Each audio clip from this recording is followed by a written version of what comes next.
The note was crooked, taped to the refrigerator door with a child sticker, one of those faded cartoon suns that used to make Sharon laugh. The handwriting was hers, impatient and tilted, cutting across the paper as if she'd been racing against her own guilt.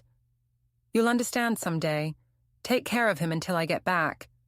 No signature, no explanation, just a pair of lines that sounded too light for what they left behind. The baby, her baby, was sleeping in the guest room. He wasn't supposed to survive the month, the doctors had said. I stared at the tiny shape under the blanket, listening to the uneven rhythm of his breath, and tried to match it with my own. That night was the first time I realized how silence can sound louder than screaming. People like to imagine that when betrayal happens, you hear something break. A glass, a vow, a heart. But nothing broke in me that night. Something rearranged instead, slowly, deliberately, like furniture moved in the dark. I sat down at the kitchen table, still in my office clothes, and read the note again. My sister had run off with my husband. I was supposed to collapse or cry or make a scene. Instead, I reached for the medical folder she'd left half buried in the diaper bag. The hospital seal gleamed faintly under the lamp. The diagnosis was stamped in bold letters, terminal. I should have cried. I didn't. Instead, I made a list. Names of doctors, social workers, lawyers. If this was the last act of their grand performance, I wasn't going to be the audience. By morning, everyone in town knew. The tabloids printed words like elopement and affair, as if they were describing a romantic comedy. They loved Sharon's drama. The younger sister with bright hair, the tragic backstory, the ill child. They painted her as the wounded beauty who'd fallen for the wrong man. They barely mentioned me except as the quiet one. Fine, quiet people are underestimated because they don't perform. But silence can build strategies. I filed the paperwork the same week, temporary guardianship, under a clause Sharon had ignored when she begged me to sign hospital forms months ago. The hospital's social worker looked at me carefully. "You know it's short-term," she asked, "until the biological parent returns." I nodded. "She won't. Do you have proof?" "I have her note." That was enough to start. The baby's name was Caleb. He had Sharon's pale eyes, but none of her restlessness. When he woke, he didn't cry immediately. He studied faces as if deciding whether they deserved his noise. I told myself I'd only keep him until Sharon returned, but even as I thought it, I knew she never would. Weeks passed. No calls, no messages. Only one rumor: Sharon seen boarding a flight to Miami with a man in a grey suit. Keith owned exactly one grey suit. My colleagues at the architecture firm pretended not to talk behind my back, but whispers carry through glass offices. She's taking care of her nephew. Poor thing. Her husband ran off, didn't he? With her own sister, I heard. They said poor thing like it was a diagnosis. In private, I built structure, morning feedings, work schedules, legal forms. I replaced emotion with order, hour by hour, until grief became routine. At night, when Caleb couldn't breathe easily, I sat on the floor beside his crib, counting each small inhale. Sometimes he'd open his eyes mid-sleep and fix on me as if recognizing something familiar. Maybe he did. 3 months later, a call came from the clinic. The doctor's voice was hesitant. "Ms. Vance, I've reviewed the scans again. The test results from the original file. Something doesn't add up. The lab codes were mismatched." "Mismatched how?" "There's a second report. The condition listed in the file isn't consistent with the child's actual bad work. I mean, his vitals are improving, but according to the old report, that shouldn't be possible." My hand tightened on the phone. "Are you saying he's getting better?" "I'm saying he was never as sick as they claimed." I looked toward the crib, where Caleb's small fist twitched in sleep. A breeze slipped through the cracked window, rustling the papers on my desk. I still remember the faint sound of that paper moving, like a secret shifting from one side of truth to another. I asked for copies of every medical document. The next morning, I drove to the hospital archives, stood in a narrow hallway that smelled of toner and antiseptic, and waited while a clerk brought out the files. The first page had Sharon's signature. Under diagnosis, the handwriting didn't match the doctor's. I took photos of everything. Before we deeper into the story, I have one small request.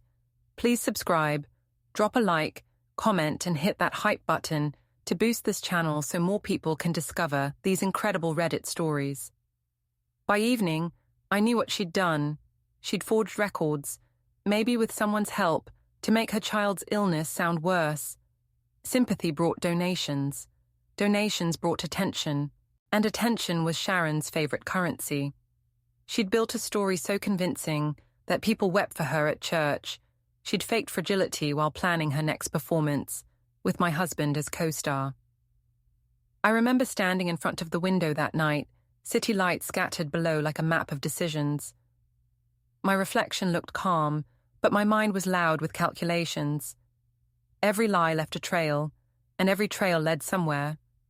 I called my lawyer, an old colleague from design school who'd switched to family law. "I need to extend custody," I said. "For how long?" "Indefinitely." "Do you expect her to contest it?" "She won't dare." He didn't ask why. Maybe he heard something in my voice that told him not to. The next months unfolded with the slow precision of architecture drafting, one careful line after another. I transferred the house deed to a trust under Caleb's name. I closed the joint account Keith once used for his weekend business trips. I saved every receipt, every message, every thread of evidence, not out of spite, but because order was the only defense left.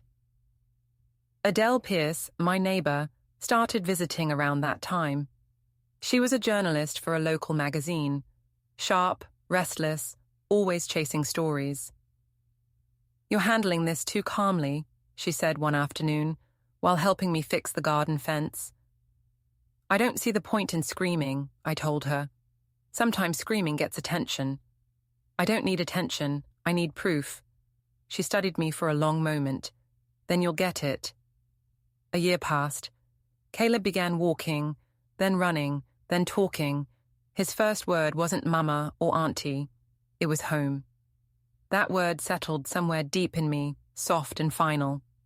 One rainy evening, I found an old envelope in the mailbox. No return address. Inside was a postcard from Florida. Empty beach, no message except two initials at the bottom, S and K. I laughed once, quietly, not out of humor, but disbelief. They'd chosen sunshine over consequence. Fine, let them. I pinned the postcard to the inside of a drawer, behind tax receipts and utility bills. It stayed there for 15 years, and every time I opened that drawer, I remembered the night they ran, and how they thought they'd left me with a burden. They were wrong. They left me a purpose. The night smelled like rain, even though the forecast had promised clear skies. I took that as a small reminder that predictions were just polite lies we tell ourselves to feel in control. 15 years earlier, I'd believed in control.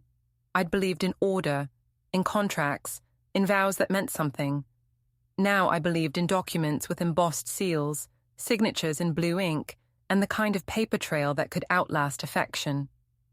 The envelope waited on my desk, thick with certified pages, proof that Caleb was mine, in every legal sense. I'd kept it unopened for days, as if the act of reading it would make everything too real. The house was still. Caleb was away for the weekend visiting a college friend, and the quiet felt weightier without him. The lamp cast a pale cone over the desk, the same lamp I used to grade architectural renderings at midnight when he was small and needed constant watching. The bulb buzzed faintly, like an insect trapped behind glass. I slid the papers out, one by one.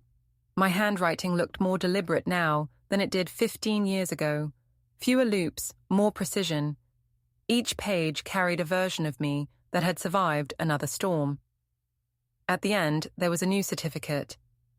Adoption finalized. I signed where the notary had marked with a yellow tab, the paper thick and clean beneath my hand. The pen tip caught slightly on the surface as I pressed, too firmly, too deliberately, leaving a faint indentation that scored through the carbon copy underneath. It felt fitting somehow, that even my signature carried weight enough to leave a mark. When I set the pen down, I realized I'd been holding my breath. The exhale came out uneven, a quiet release I hadn't noticed I'd been withholding for hours. That single motion, that final signature, ended something the courts could never fully close. It sealed one life and made space for another, the kind I'd been pretending not to need. But that door, the one I thought I'd welded shut, swung open again almost immediately. And on the other side of it waited a name I hadn't spoken in years. Keith. It arrived with a letter, thin envelope, cream stationery, embossed letterhead from a downtown law firm whose reputation depended on intimidation disguised as civility. The sender's name was printed at the top in neat serif type. Warren D. Cole, attorney at law. I knew the name well. Warren had once sat across our dining table, wineglass in hand, laughing too loudly at Keith's jokes about investors and golf handicaps. He had been one of those men who mistook arrogance for charm and believed ethics were negotiable if the retainer was large enough. I slit the envelope open carefully, unfolded the single sheet inside, and read, Subject, Emotional Damages and Defamation of Character. From the Office of Warren D. Cole. To Ms. Mariel Vance. My client, Mr. Keith Rowan, hereby notifies you of his intent to pursue damages resulting from the distribution of false and harmful statements concerning his personal and professional reputation. You are advised to cease further communication with parties known to have circulated said material and to refrain from utilizing proprietary data obtained during your marriage. The phrasing was sterile, perfectly legal, the kind of precision meant to unsettle without ever sounding emotional. I read it twice, slowly, then a third time, just to feel the rhythm of the arrogance hidden between the lines. My coffee, forgotten beside me, had gone cold halfway through. Of course he'd found a way to reappear. The tone was pure Keith, formal, entitled, laced with just enough threat to sound civilized. Even filtered through his lawyer's diction, I could hear him, the cadence of someone who'd spent his entire life assuming the final word was his by default. I set the letter down, smoothed its edges, and smiled. Just a fraction. He hadn't changed at all, and for the first time in years, I didn't feel fear at the thought of his name resurfacing. I felt ready. He'd found a way to frame himself as the victim, the same strategy that had saved him in every argument. Only now I wasn't the same woman who used to fall silent so he could feel powerful. I placed the letter next to my adoption papers. One represented 15 years of building, the other 15 years of rot. Then I opened my laptop. The familiar chime felt almost ceremonial, a door creaking open after years sealed shut. I sat at the dining table, the soft pool of lamplight stretching across the screen as the system came to life. Every folder, every email, every file I had quietly salvaged from our shared computer waited there, orderly and intact, meticulous, labeled, duplicated onto drives, then backed up again. At the time, I hadn't known why I kept them. It had been reflex, survival disguised as habit. Keith had always been careless with his passwords, arrogant about his cleverness, convinced charm could smooth over any inconsistency. He'd talk and boast and leave trails like breadcrumbs, and I had followed them, saving everything he thought would vanish. Now, those breadcrumbs were about to become evidence. I searched by subject line.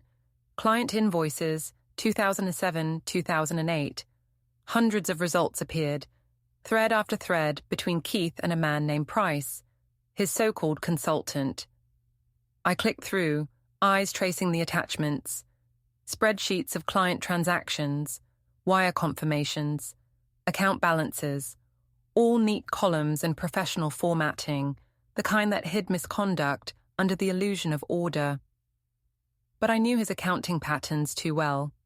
Funds labeled as temporary transfers matched donation deposits from a trust he and Sharon had managed, the same foundation they had paraded in press photos as a philanthropic triumph.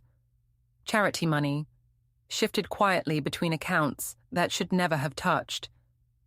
I felt a cold satisfaction settle in my chest.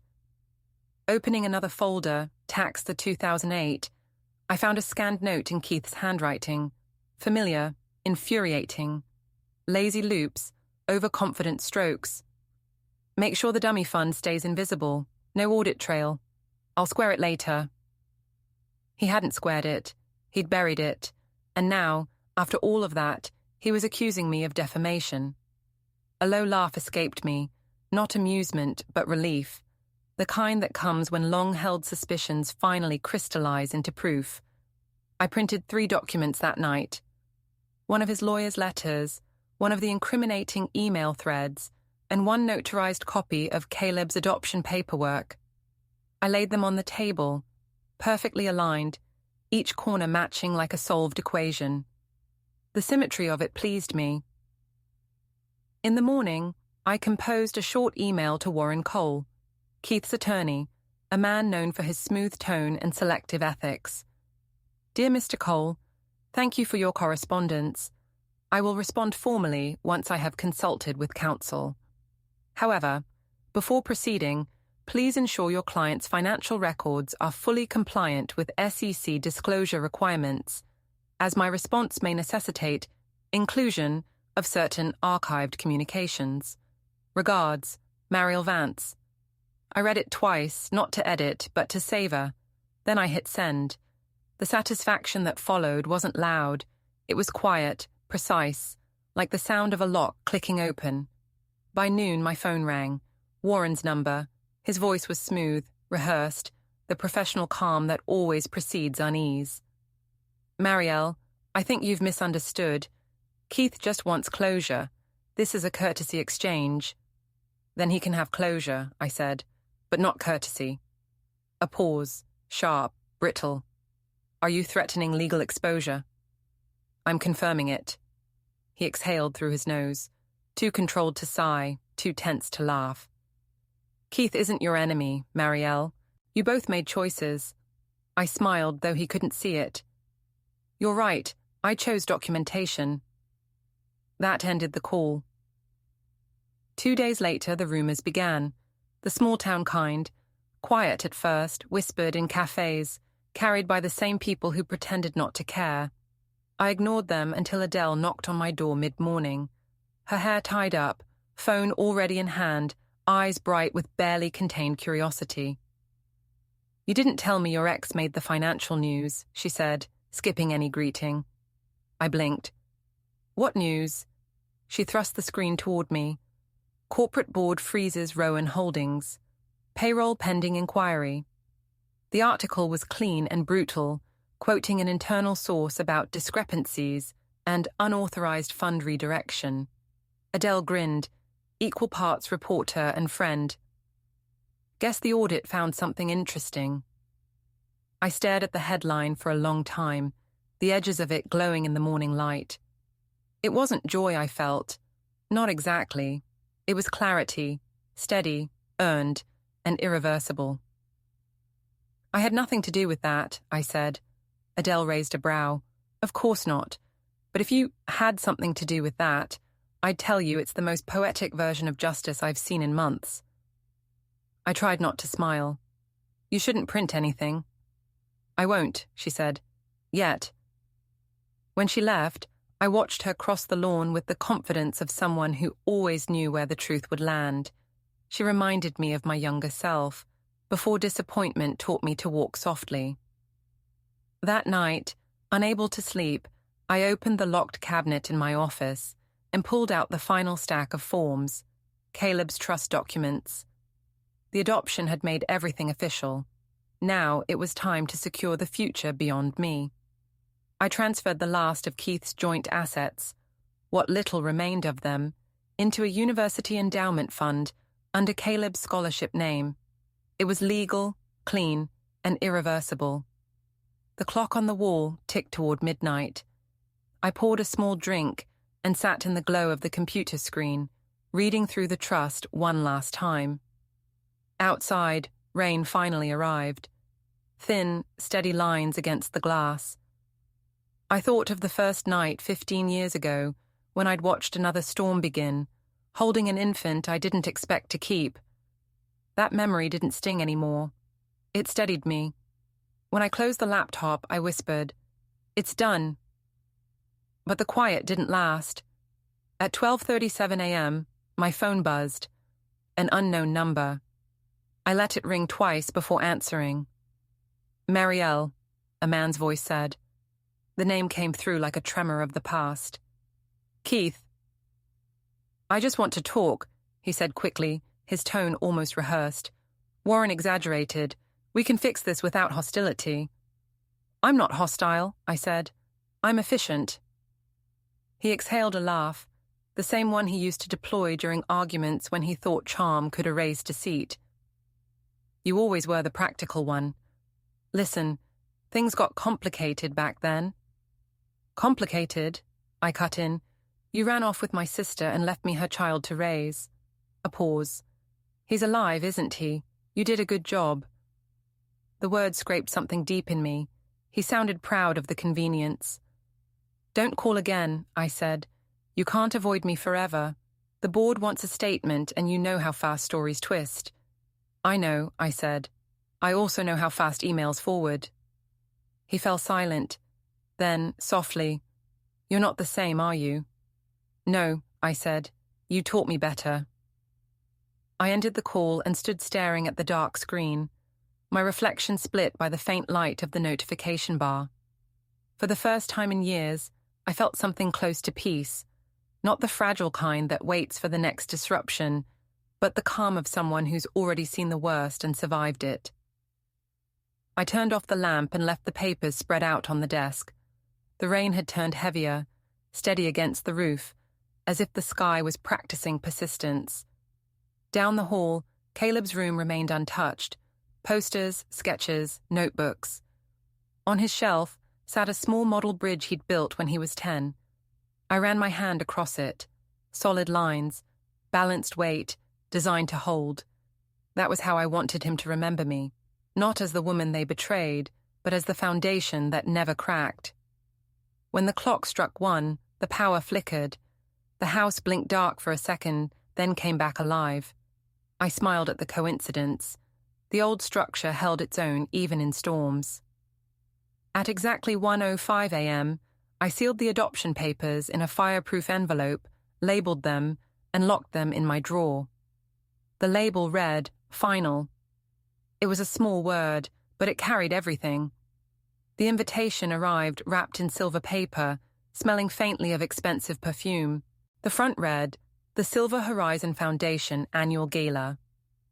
Inside, in smaller print, honoring community partnerships and charitable innovators, including Sharon and Keith Rowan. I stared at the card for a long time, my fingers pressed against the embossed letters as if the texture could make it less absurd. 15 years of silence, and now they wanted an audience. Adele was the one who convinced me to go. "You have to see them," she said over coffee. "It's not about revenge, it's about information. Besides, I'll be there covering the event. You'll have backup." I almost laughed. Backup.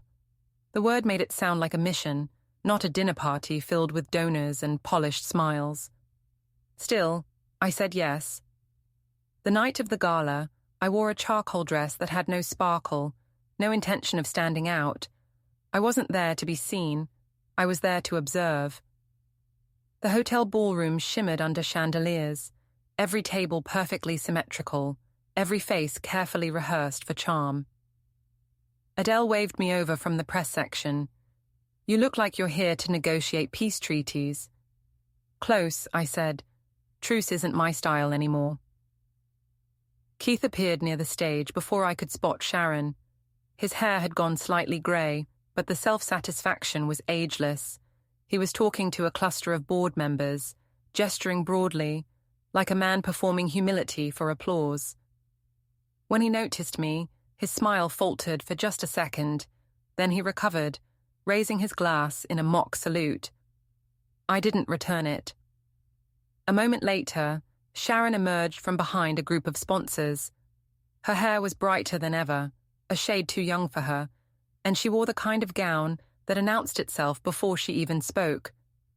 When she saw me, her expression flickered from surprise to amusement. "Mariel," she exclaimed, as if we'd parted on warm terms. She walked straight toward me, perfume trailing like theatre fog. "You look exactly the same. Oh my goodness, it's been what? Forever?" 15 years, I said. Right. She laughed, a little too high-pitched. "You must have heard about the foundation.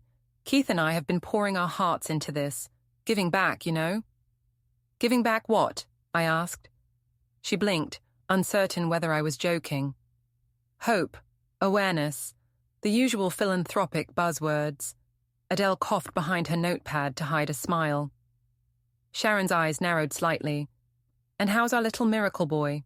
I met her gaze evenly. "Alive." For a second, her carefully painted smile cracked. "Well, thank heavens," she said finally. "I always knew he was special." "Special enough that you faked his illness?" I wanted to say, but I kept my voice steady. "He's studying engineering. He works hard." "Oh, that's wonderful." She turned toward a nearby couple, raising her voice. "Did you hear that? My nephew's an engineer. He takes after me with those problem-solving genes." Adele shot me a warning glance. "Stay calm." Dinner began with a line of servers delivering champagne and empty compliments. Keith gave a short speech about resilience through compassion, his tone polished, his pauses perfectly timed. I watched the audience eat it up, nodding as if virtue were contagious. Then came the highlight of the evening, a video presentation celebrating stories of hope. Sharon leaned forward, whispering loud enough for the table to hear. "You'll love this part. It's a surprise tribute." I knew what was coming. I'd arranged it myself. Earlier that afternoon, while the staff was setting up, I'd handed a USB drive to the AV technician, a young woman too busy to question me. "This replaces the original tribute reel," I'd said with quiet confidence. "Approved by the Foundation's PR manager." She nodded, slid it into the schedule queue, and moved on. Now, as the lights dimmed, my pulse matched the rhythm of the screen's flicker. The montage began like any gala video. Slow piano, smiling volunteers, footage of Sharon shaking hands, Keith cutting ribbons. Their voices overlapped in a syrupy narration about generosity and renewal. Then, mid-transition, the sound glitched. The image froze on Keith's face, mid-laugh. Another clip faded in. Grainy, handheld, recorded years ago. His voice, unmistakably his, slightly slurred from a night out. "You think she even suspects?" Mariel always did love to play caretaker. Give her something fragile to protect, and she'll trap herself in the role forever. Sharon had the idea first, said we could use her pity, worked like a charm. Gasps rippled through the room, sharp, involuntary, collective.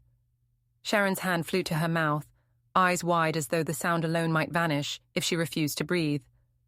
Keith froze mid-sentence, his body rigid, his face draining of color. The pianist at the corner of the ballroom lifted his hands from the keys, notes mid-air, replaced by the echo of Keith's own laughter from the recording. "We'll call it a miracle when the kid makes it, and she'll thank us for letting her raise him. Everyone wins." The voice was unmistakable, his cadence, his arrogance. Then silence, pure, cutting silence, settled over the crowd like frost. And just as quickly the murmurs began. Uneasy, electric, spreading in waves. A woman near the front whispered, "Is this real?" Another man lifted his phone halfway, pretending to check messages, but already recording. The room had turned into a quiet theater of disbelief. Across the space, Adele sat near the media section, composed and still. When our eyes met, she didn't smile. She didn't need to. Her look was clear, measured, a signal in one word: now. I stood, every movement deliberate, picked up my clutch, smoothed the fabric of my jacket, and walked out. Behind me, the recording looped again, Keith's laughter filling the air like static. In the corridor outside, the ballroom doors muffled the chaos. I could hear it anyway. The rising hum of confusion, denial, voices straining to control the narrative before it unraveled completely. The marble floor beneath me gleamed under the recessed lights, a cold mirror reflecting someone calm, composed, untouchable. Adele caught up moments later, breathless from weaving through the crowd. "That was surgical," she said, half in awe. "It was factual," I replied. "They'll spin it," she warned. "Keith will claim editing tricks. Sharon will cry on camera." "They can try," I said, pulling my phone from my bag. "The original file is time-stamped. I still have the phone it came from. Chain of custody's clean." Adele exhaled, shaking her head with a kind of reluctant admiration. "You really planned this." 15 years gives you time to plan." She studied me for a beat. "Mariel," she said quietly, "what do you want out of this?" I thought about it, about the years of silence, the gaslighting, the careful erasure of my story, about the countless times I'd been told to move on. "Not forgiveness," I said finally. "Just acknowledgement." We drove back to my house in silence, the city sliding by in wet reflections of streetlights. Neither of us spoke, the kind of quiet that didn't need to be filled. Outside, the night air smelled of rain and exhaust, but it felt lighter somehow, as if the storm had broken elsewhere. When I reached the porch, my phone vibrated, an unknown number. I watched it ring out, watched the screen dim, then buzz again for voicemail. Later, when I listened, Keith's voice came through, weary, defensive, already pivoting into strategy. "You think you've won something. You don't know how this world works. I built it. You just documented it." I deleted the message halfway through. Inside, the house was quiet. Caleb sat at the kitchen counter, his textbook spread open, headphones resting around his neck. He looked up when I entered. "How was it?" he asked. "Loud," I said. He studied me for a moment, his eyes sharp in that perceptive way he'd always had. "You did something, didn't you?" I hesitated, then said simply, "I told the truth." He nodded. "That's usually enough." Then he turned back to his notes. But I knew it wasn't done. Truth doesn't end when spoken. It echoes, reshapes, demands to be reckoned with. The next morning, it began. Headlines spread across local feeds first. Charity gala interrupted by leaked recording, Rowan Foundation under review. Within hours, the story had jumped to regional outlets. By noon, it was trending nationally. Adele texted a single line, "The fuse is lit." She wasn't wrong. The morning after felt disoriented, like the world had shifted a few inches to the left overnight. My phone buzzed constantly, names I hadn't seen in years flashing across the screen. Former co-workers just checking in. Reporters looking for clarification. Estranged relatives offering support. I let every call ring out. The coffee machine hissed, steady and patient, the only sound grounding the room. I stood at the counter, watching steam curl upward, watching sunlight touch the edges of my kitchen window. For the first time in years, silence didn't feel like absence. It felt like proof. By late morning, Adele appeared again, windblown, purposeful, her phone lit up with alerts. She didn't even sit down. "It's everywhere," she said, breathless. "National outlets picked it up. I didn't even have to pitch it. Someone leaked the full file to the wire before sunrise." I didn't ask who. I didn't need to. Sharon's PR agent released a statement, she continued, scrolling fast. "Claims the clip was manipulated, that your motive was jealousy." I smiled faintly into my coffee. Predictable. "And Keith?" "He's hiding behind the board," she said. "They've called an emergency session for tomorrow. Damage control phase." I looked at her over the rim of my cup. "You expected this sequence, didn't you?" Her lips curved, just barely. You tell me, she said, and for the first time in 15 years, I let myself breathe without waiting for the next lie to land. I prepared for it, I said, expecting would have meant I still cared. Adele exhaled softly, half laugh, half sigh. You really are terrifying in the calmest way possible. I prefer consistent. She set her phone on the counter. You know the next step, right? Someone's going to dig into the medical records. Once they realize Caleb's illness was exaggerated, they'll dig, I said, and they'll find what I want them to find. Outside, rain from the night before had left the pavement shining like wet glass. Caleb's car wasn't in the driveway. He'd left early for class, or maybe just to breathe away from the media noise that was already forming like a cloud around our name. I didn't blame him. By afternoon, I turned off every device and opened the window. The smell of rain mixed with the faint scent of lilac from the garden. For the first time in years, the air felt lighter. Then, just as the clock struck 4, Adele's text appeared. You need to come downtown. Now. I didn't hesitate. The hotel that had hosted the gala was surrounded by press vans and microphones, like vultures, circling what used to be glamour. I parked a few blocks away and walked, coat pulled tight against the wind. The front doors were closed to the public, but the noise spilling through the glass was enough to tell me chaos had moved in. A young reporter recognized me. Ms. Vance, do you have a comment on the recording? Not yet, I said and kept walking. Inside, the lobby was chaos. Flashing cameras, shouting assistants, publicists arguing into phones. A security guard tried to stop me, then recognized the name on my ID badge from the night before and stepped aside. The ballroom doors were open, the space half emptied, but still echoing with tension. At the far end, under the same chandelier as last night, stood Keith and Sharon, surrounded by a knot of journalists. They both looked smaller without the stage lights, ordinary, cornered. Then I saw him. Caleb. He stood near the entrance, tall, shoulders squared, holding a folder. He wore a dark suit that didn't quite fit his frame yet, as if he'd grown faster than his reflection could keep up. When he saw me, he nodded once. No smile, no drama, just acknowledgement. Mom, he said quietly, and that single word anchored me. He stepped forward into the light. Cameras pivoted instantly. Sharon froze mid-sentence, her mouth half open, like a performer who'd forgotten her next line. Caleb, she whispered, you're...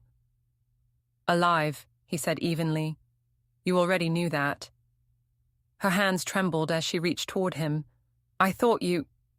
He stopped her with a look. You thought what you told people. The crowd went silent. Even the cameras seemed to hold their breath. He opened the folder, pulling out a stack of papers. Copies of hospital records, the ones I'd saved for 15 years. These, he said clearly, his voice carrying across the room, are the original medical files from St. Luke's Hospital. They show that the diagnosis my mother told everyone about was falsified. The test results were switched. She filed for donations under false pretenses. I have the proof of every transaction. Reporters leaned forward, pens scratching, cameras clicking. Sharon tried to speak, but the words tangled. That's not... You don't understand, Keith stepped in, face stiff with corporate restraint. We all make mistakes, he began, but Caleb cut him off. Mistakes end when you stop lying, he said. You both knew exactly what you were doing. You wanted sympathy. You used it to pay off debt. A wave of murmurs rolled through the room. Sharon's eyes darted toward the exits, but there was nowhere to go without stepping through the reporters. Adele appeared behind me, quietly recording. Keith tried to regain control, lowering his tone. Caleb, listen. You were a child. You don't remember how complicated things were. I remember enough, Caleb said, and I know what kind of man jokes about using a sick child to make himself look generous. The reference hit him like a visible impact. The crowd knew. The video. Sharon's voice broke. Mariel made you hate us. He turned to her. She made me healthy. That's the difference.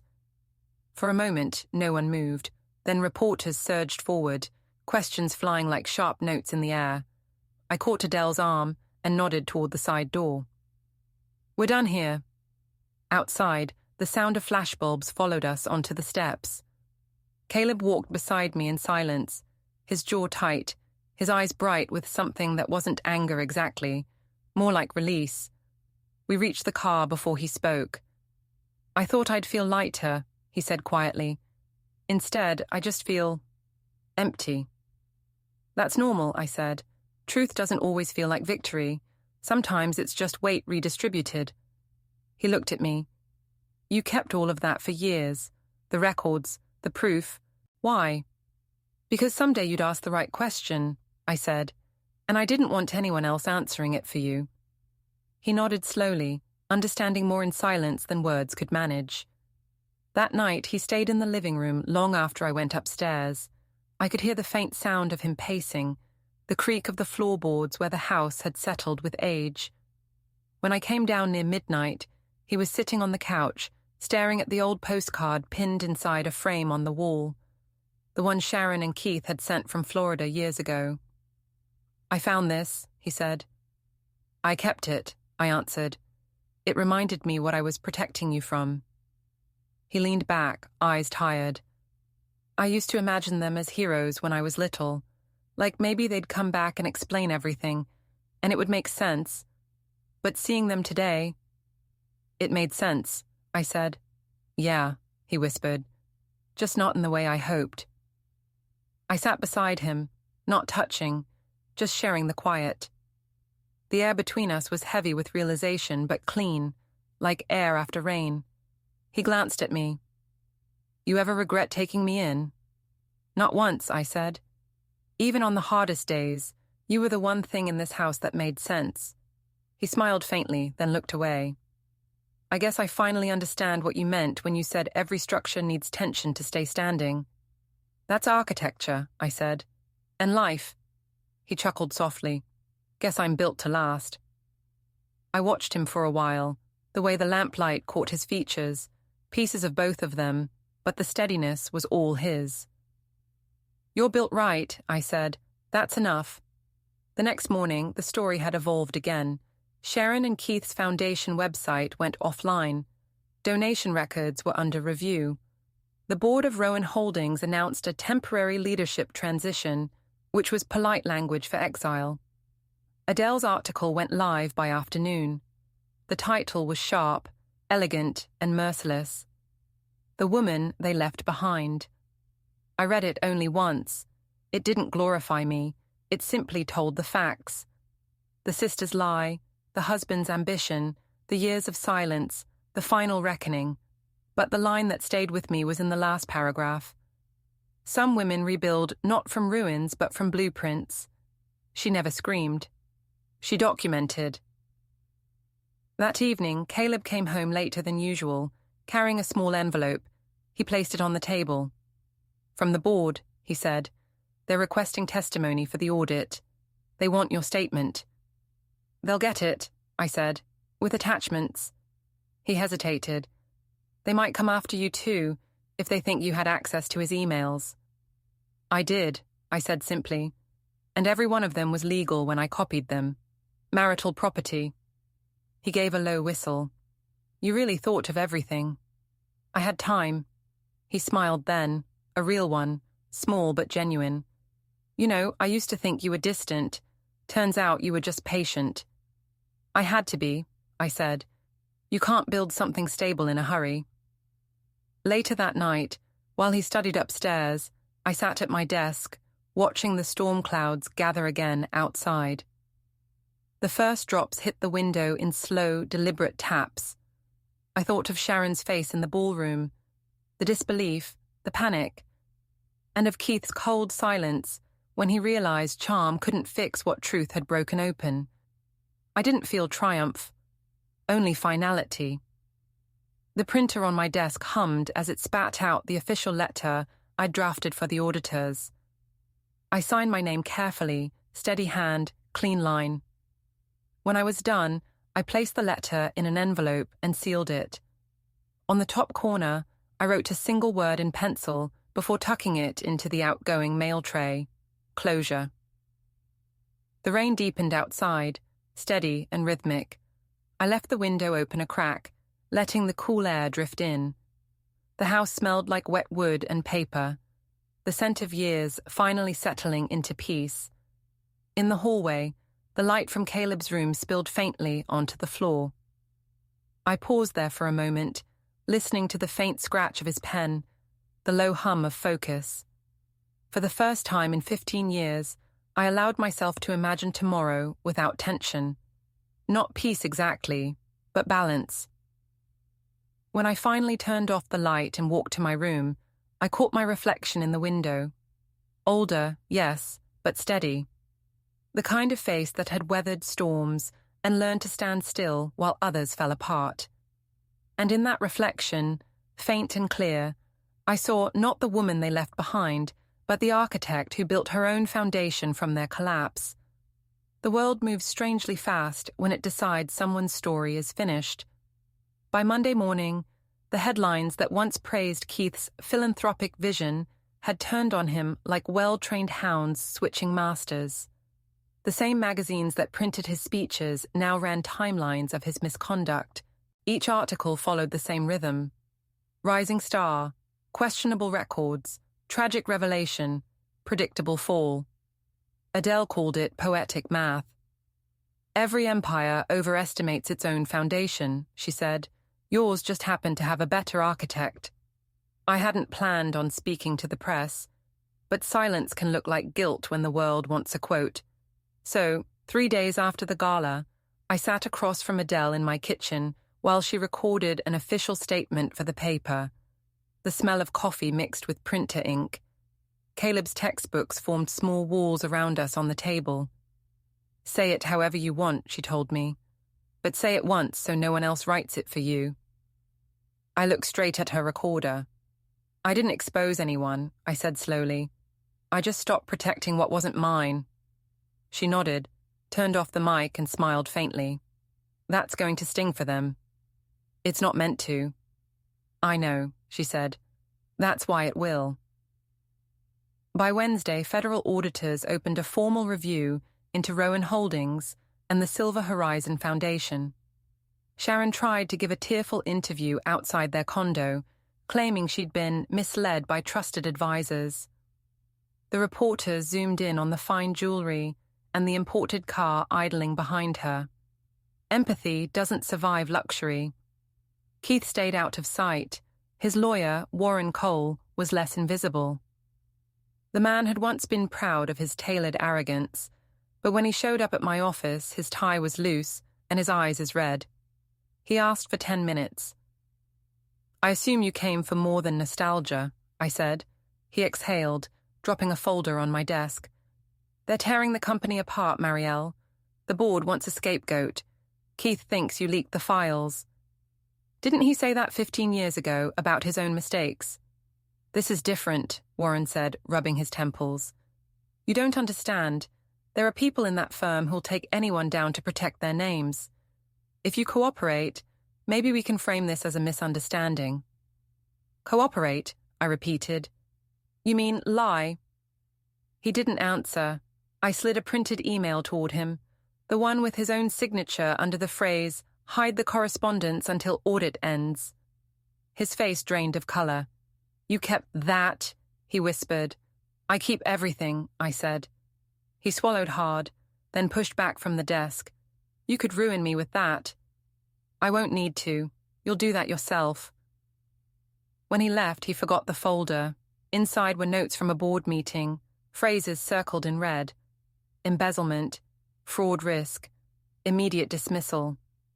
It felt less like revenge than like gravity finally asserting itself. By Friday, the markets reacted. Shares of Rowan Holdings fell 8% in a single day. The foundation's partners withdrew sponsorships. The charity office phone rang endlessly, a chorus of donors demanding refunds. Adele updated me with links and screenshots, her messages pinging through the day. They're finished, she wrote once. You don't even have to lift a finger now. I didn't reply. The truth didn't need applause. That evening, Caleb and I drove to the edge of town to clear our heads. The highway cut through quiet fields that smelled faintly of smoke and rain. He rolled down the window and let the wind tangle his hair. "You ever think they'll apologize?" he asked. "No," I said. "Apologies require ownership." He nodded. "Then what happens now?" "Life," I said simply. "The regular kind. The kind that doesn't make headlines." He smiled. "That sounds almost boring." "Good," I said. "You've earned boring." When we got home, a thick envelope waited on the porch, rain-spotted but sealed. The return address read, Cole and Associates. I opened it at the kitchen counter, half expecting another threat. Inside was a single page. Notice of resignation, Warren D. Cole. Effective immediately. All future inquiries to be directed to Regulatory Council. No signature, just the finality of surrender. I placed it under a magnet on the fridge, right where Sharon's old note had once hung. History like symmetry. 2 weeks passed. The scandal spread outward like ripples in a pond. I stopped reading coverage after the 5th article. Caleb returned to campus, pretending normalcy while classmates whispered. He handled it better than I expected. Calm, focused, determined to let facts outlive gossip. One night he called just to say, "They don't bother me anymore. People stop pointing once they realize the target isn't afraid." "That's the secret," I said. "Confidence doesn't argue." A pause. "You sound tired." "Just finished a project deadline," I lied. In truth, I was exhausted by quiet success. Winning without joy still drains you. "Take care of yourself, Mom," he said softly. "I am," I said. After the call, I sat in his empty room for a while, tracing the lines of his old drawings. Bridges, towers, structures, everything built for endurance. The designs were neat, balanced, predictable. The opposite of the life that had forced him to grow faster than he should have. I whispered, "You did fine," though he wasn't there to hear it. The final confrontation came on a grey morning 3 weeks later. My intercom buzzed. The doorman sounded nervous. "Miss Vance, there's a Mr. Rowan here. Says it's urgent." I hesitated. "Send him up." When Keith stepped into my office, I barely recognized him. His posture had collapsed into itself, his confidence leaking through the cracks. He wore an unpressed suit, tie askew, eyes as red. For the first time, he looked real. "Mariel," he said quietly, "you look well." "Honesty never did you harm before," I said. He gave a dry laugh. "You always did have that calm way of stabbing people with words." "I don't stab," I said. "I clarify." He dropped into the chair across from me. "You won. Congratulations. This wasn't a game. Everything's a game. You just happen to play longer." I folded my hands. "Why are you here, Keith?" He hesitated. "Sharon's gone. She packed her things, flew to California. Said she needed to rebrand. I think she means she found another escape route. And you?" He stared out the window. "The board froze my accounts. I can't even access my own pension. They're threatening criminal charges. I thought maybe you could help." The absurdity almost made me laugh. "Help you? I'm not asking for charity, just advice." "You once told me advice was for people who couldn't handle risk." He winced. "I said a lot of things. Too many," I said. He leaned forward, desperation creeping into his tone. "Look, I know I don't deserve forgiveness." "I'm not offering it." He swallowed. "Then what do you want?" I stood and walked to the filing cabinet, pulled out a folder, and placed it in front of him. Inside was a printed statement of the trust I'd set up for Caleb, the same money that once sat in our joint account before he diverted it for investments. "This," I said, "is what I built while you were pretending to build an empire. It's clean, legal, transparent. That's what I wanted." He looked at the figures, then at me. "You turned what I left into something lasting." "I turned lies into math," I said. "The rest was easy." For a moment, he just stared. Then his voice dropped. Do you ever miss the version of us before it fell apart? No, I said softly. That version never existed. The words hung in the air like smoke, light but impossible to ignore. Keith didn't argue. He just looked at me, something dimming in his eyes, like a man realizing the tide wasn't turning back. He gave a single quiet nod, the smallest gesture of understanding or surrender. Then he stood, straightened his jacket, and said, "Goodbye, Mariel." "Goodbye, Keith." When he left, I didn't watch him go. The sound of the door closing was enough. By morning, the news had already spread. Keith Rowan had resigned from Rowan Holdings. No interviews, no farewell quotes, not even a photo of him leaving the building. Just an internal memo circulated through the company's channels. Effective immediately, Mr. Rowan will pursue private consulting opportunities. Adele texted me the headline first, followed by, "That's code for exile." I typed back, "Exile is just another word for distance. I like distance." A minute later, her reply arrived, a coffee cup emoji, and a line that made me smile despite myself. "Dinner soon. You've earned real food." Weeks drifted by, then months. Life began to level out, not in triumph, but in the quiet rhythm that follows long storms. The story that had once consumed every whisper in the city was gradually replaced by newer scandals, fresher appetites for outrage. Sharon resurfaced online before summer ended, rebranding herself as a motivational speaker.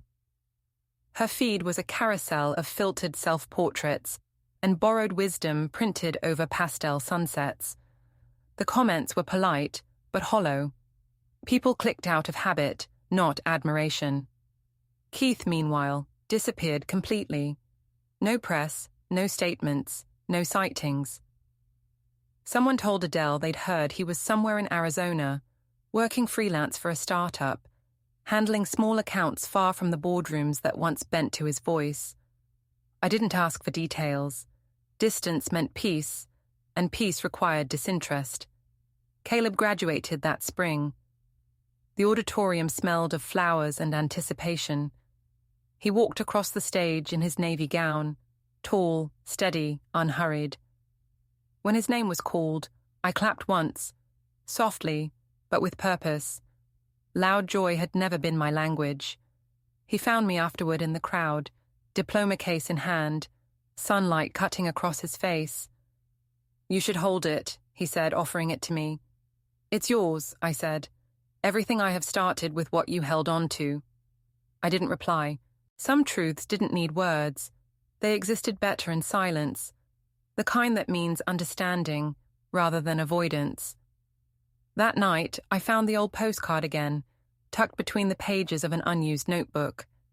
The picture of the beach had faded, the ink of the initials almost gone. The promise on the back, empty even when it was written, looked smaller now, irrelevant. I slipped it into an envelope, addressed to the Foundation's defunct office. No return label. Just one word on the back. Returned. A month later, Adele came for dinner. She brought wine, the good kind, and laughed when I reminded her I barely drank. "You look lighter," she said, settling into a chair by the window. "Is this peace?" "Something close," I said. "More like equilibrium." She smiled knowingly. "You're going to be fine, Mariel. You already were." We ate in the garden. The air was warm, heavy with the scent of rosemary and cut grass. The city hummed faintly beyond the hedges, distant and unimportant. When she left, I stayed outside. The dishes were cleared. The candles burned low. The last light stretched thin across the yard, the kind of twilight that holds both endings and beginnings in the same breath. I thought of everything I had built, quietly, piece by piece. Every plan, every file, every act of endurance. Revenge had never been the architecture, survival had. And survival, once constructed, does not collapse easily. The world had taken its inventory of me and found nothing left to claim. Inside, the clock on the mantel ticked steadily, the same one that had measured every sleepless night and every hesitant morning. I let it keep counting. Time, finally, was on my side. The rain had stopped hours ago, but the city still looked wet, reflecting itself in long silver puddles. I drove without music, headlights carving a thin tunnel through the fog. The address on the folded note lay on the passenger seat. The same condo Keith and Sharon once bought at the height of their ambition. Now it belonged to the bank, furniture half gone, curtains drawn like tired eyelids. He'd texted earlier, "We need to talk. Bring her too." I didn't answer. I simply drove.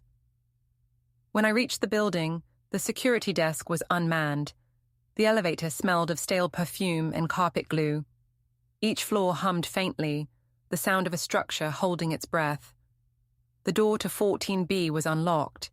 Inside, the air was heavy with dust and leftover cologne. Boxes were stacked near the wall, labeled in Sharon's looping handwriting: clothes, kitchen, memories. The last one was half open, as if she'd changed her mind mid-pack. They were both there. Keith stood by the window, looking out at the skyline that had once bowed to his confidence. Sharon sat on the couch, mascara streaked, her hair unbrushed, wearing a robe that might have cost more than my entire wardrobe. The shine of wealth looked dim under the flat morning light. "Mariel," Keith said, voice hoarse. "You came." I said I would. He nodded toward the chair opposite them. "Sit, please." I didn't. "You wanted to talk. Talk." Sharon laughed weakly, the sound brittle. "Always so composed. Do you ever break?" "Not when people are watching." She looked down, twisting a tissue in her hands. "Everything's ruined." "You built it that way." She winced as if I'd struck her. "You don't understand what it was like back then. I was drowning." "In debt," I said. "In expectations," she snapped. "I was supposed to be the shining one, remember? The charming sister. The one who could make people feel. And then life. Life didn't do that," I said quietly. "Choices did." Keith turned, rubbing his temples. "Stop, please. We didn't bring her here for another argument." "Then why?" I asked. He hesitated. "Because it's over, Mariel. We're done pretending. The lawyers will tear us apart unless we settle something first. Sharon wants to apologize." Sharon's head jerked up. "Do I?" He glared at her. "You said you did." She shrugged. "I said I'd listen." I felt an old familiar fatigue settle in my shoulders. "You dragged me here to relive your guilt. That's not a conversation." Keith stepped closer, palms open. "Just hear me. Please. You won. You got the truth out. Everyone knows what happened. But you don't have to destroy us completely." "I'm not destroying anything," I said. "You're watching what you built collapse under its own weight." He shook his head, eyes glassy. "You always needed the last word." "No," I said. "Just the accurate one." Silence filled the room. Somewhere down the hall, a door slammed. The echo lingered like a warning. Sharon stood slowly, pacing. "You think you're better than us because you kept records and stayed quiet. But silence is its own cruelty. You watched us unravel for years and said nothing." "You left me your child," I said. "That wasn't silence. That was survival." Her face crumpled. "I thought he was safer with you. I thought I could come back when I fixed everything." 15 years, I said. "How long did fixing take?" She turned away, shoulders shaking, but no tears came. The performance was gone. Only exhaustion remained. Keith finally sat down, elbows on knees, staring at the floor. "You could have sold the story, you know. Made money off our downfall. Why didn't you?" "Because I don't trade in ruin," I said. "I restore things." He gave a broken laugh. "Always the architect." "Yes," I said, "and you're still building illusions."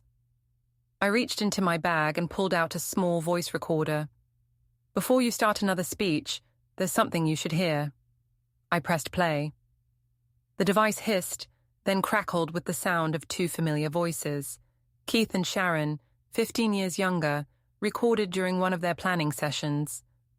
I'd found it weeks ago among the old files, dated the same month they sold our house behind my back.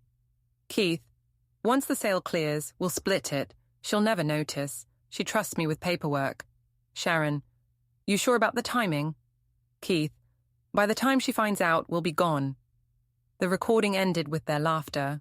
Light, careless, certain. I stopped the playback and placed the device on the coffee table. That house sold last week, I said softly. To me. They both stared. I bought it through a trust. The deed's already transferred. You signed it away long ago. Sharon's hand flew to her mouth. Keith's jaw clenched. You can't, he began. I can, I said, and I did. That house will never carry your names again. For a moment, no one spoke. Then Sharon sank onto the couch, whispering, You planned this from the start. No, I said, you started it. I finished it. Outside, faint sirens wailed somewhere in the distance. Not for us, just the city continuing its endless rhythm. Keith rose unsteadily. So what now? You want us to beg? No, I want you to leave. And if we don't, then the press gets a copy of that recording. He stared at me for a long time, weighing pride against exhaustion. Finally, he nodded. You win. This wasn't a contest, I said. He turned to Sharon. Come on. She didn't move. Where will we go? Anywhere, he said. She looked at me one last time, eyes rimmed red. You'll never forgive us. I already did, I said. That's why this feels empty. She shivered, stood, and followed Keith to the door. Their footsteps echoed down the hallway, fading, uneven, final. I waited until silence settled again before walking to the window. The sun was breaking through the fog, weak but steady. The city shimmered below, indifferent to personal tragedies. I took one last look around the stripped condo, the empty shelves, the abandoned boxes, the faint outline where a painting once hung, all the evidence of lives that mistook decoration for permanence. Then I left. Outside, reporters waited near the curb, their breath rising in pale clouds. Cameras flashed when they saw me. One called out, Ms. Vance, is it true you reclaimed the property? I didn't slow down. Everything's been reclaimed, I said, and kept walking. The air was cold but sharp, almost cleansing. By the time I reached my car, I could see Sharon and Keith stepping into a cab across the street. For a brief second, Sharon turned her head. Our eyes met through the fogged window. She looked small, almost weightless, like someone erased from her own story. Then the cab pulled away. I stood there a while, letting the city noise fill the spaces they used to occupy. That night, Caleb came home from campus earlier than expected. He found me in the living room, sitting by the fire with a folder open on my lap. It's done, I said before he could ask. He nodded slowly, understanding more than I said. They're gone? Yes. Forever. As much as anyone can be. He sat beside me. You okay? I will be, I said. For the first time, I don't have to plan anything. We sat in silence, the fire crackling softly. The house felt fuller than it ever had, not with noise, but with certainty. After a while, Caleb said, You know, in engineering, they teach us about load paths, how every part of a structure carries a bit of the weight, so nothing collapses all at once. And? He smiled faintly. You carried more than your share. I looked at him, steady eyes, calm voice, a life rebuilt from wreckage, and thought, they left me the fragile part of their story, and I made it endure. I closed the folder, the final piece of paper rustling like the exhale of an old secret finally freed. Get some rest, I said. You too, Mom. He went upstairs, and the house settled around us, quiet and alive. I stared into the fading fire until only embers remained, small and glowing. Then I whispered, not to him but to the space that used to echo with other voices. They left me a child to mourn. I returned him whole and took everything else with interest. Outside, rain began again, light and steady, washing the city clean. This time I let it.